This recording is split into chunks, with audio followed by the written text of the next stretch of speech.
നമ്മൾ ഇന്ന് ഹിന്ദിയിലെ ഗ്രാമർ സെക്ഷനായ കാലങ്ങളെ കുറിച്ചിട്ടാണ് പറയപ്പെടുന്നത്. എന്താണ് കാലം എന്ന് പറഞ്ഞു കഴിഞ്ഞാൽ ഒരു പ്രവൃത്തി ചെയ്യുന്ന സമയത്തെയാണ് നമ്മൾ എന്ത് പറയുന്നത്, കാലം എന്ന് പറയപ്പെടുന്നത്. ഹിന്ദിയിൽ കാലങ്ങൾ 3 തരത്തിലാണ് ഉള്ളത്. വർത്തമാനകാലം, ഭൂതകാലം, ഭാവികാലം.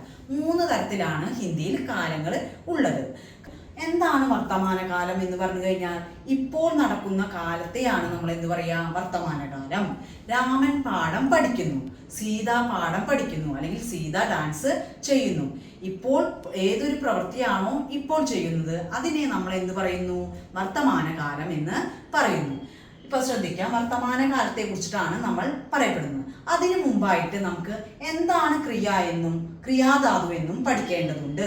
ക്രിയ എന്ന് പറഞ്ഞു കഴിഞ്ഞാൽ ഒരു പ്രവൃത്തി ചെയ്യുന്നതിനെയാണ് നമ്മൾ എന്ത് പറയുന്നത്, ക്രിയ എന്ന് പറയപ്പെടുന്നത്. ശ്രദ്ധിക്കുക, പഠന, ലിഖന, ദൗഡന എന്ന് പറയപ്പെടുന്നതൊക്കെ എന്താണ്, ക്രിയയാണ്. ഇതില് നാ എന്നുള്ള വാക്ക് കളഞ്ഞു കഴിഞ്ഞാൽ എന്ത് കിട്ടും, നമുക്ക് ക്രിയാധാതു കിട്ടുന്നു. പഠന എന്നുള്ളത്, പഡ് എന്നുള്ളത് എന്താണ്, ക്രിയാധാതുവാണ്. ലിഖനയില് ലിഗ് എന്നുള്ളത് ക്രിയാധാതുവാണ്. ദൗഡനയില് ദൗഡ് എന്നുള്ളത് എന്താണ്, ക്രിയാധാതു. ഈ ക്രിയാധാതുവിനോട് കൂടി താഹേ തീഹേ, താഹും തീഹും, തേഹോ തീഹോ, തേഹേ തീഹേ എന്നീ വാക്കുകൾ ചേർത്ത് കഴിഞ്ഞാൽ നമുക്ക് എന്ത് കിട്ടും, വർത്തമാനകാലം കിട്ടുന്നു. ഉദാഹരണം ശ്രദ്ധിക്കാം, രാപാട് പടുത്താഹേ.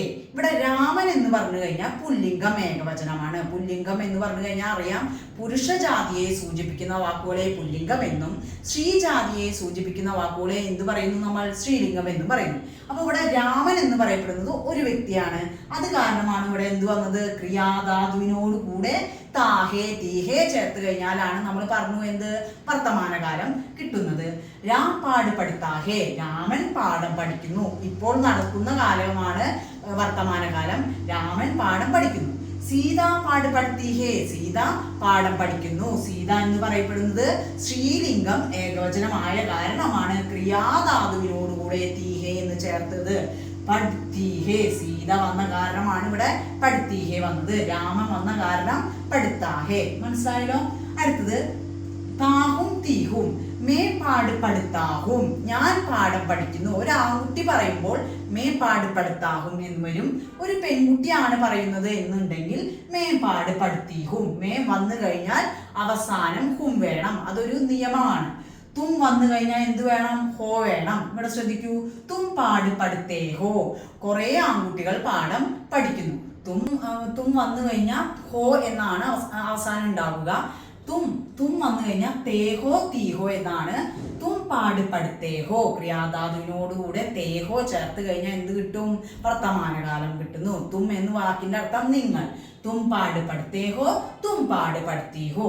ഇനി ശ്രദ്ധിക്കാം, തേഹേ തീഹേ ബഹുവചന രൂപമാണ്. തേഹേ തീഹേ.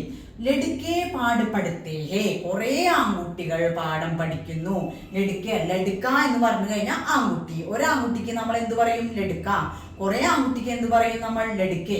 ലടുക്കെ പാട് പഠിത്തേഹേ, കുറെ ആൺകുട്ടികൾ പഠിക്കുന്നു. ലടുക്കിയാം പാട് പഠിത്തീഹേ, കുറെ പെൺകുട്ടികൾ പാഠം പഠിക്കുന്നു. ലടുക്കിയാം എന്ന് പറയപ്പെടുന്നത് ഇവിടെ എന്താണ്, സ്ത്രീലിംഗം ബഹുവചനമാണ്.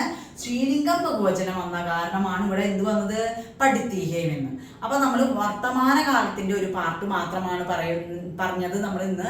ഇനി നമുക്ക് എന്ത് പഠിക്കാണ്ട്, ഭൂതകാലം ഉണ്ട്, ഭാവികാലം. ഭൂതകാലം എന്ന് പറഞ്ഞു കഴിഞ്ഞാൽ കഴിഞ്ഞ കാലത്തെയാണ് നമ്മൾ എന്ത് പറയുന്നത്, ഭൂതകാലം എന്നും.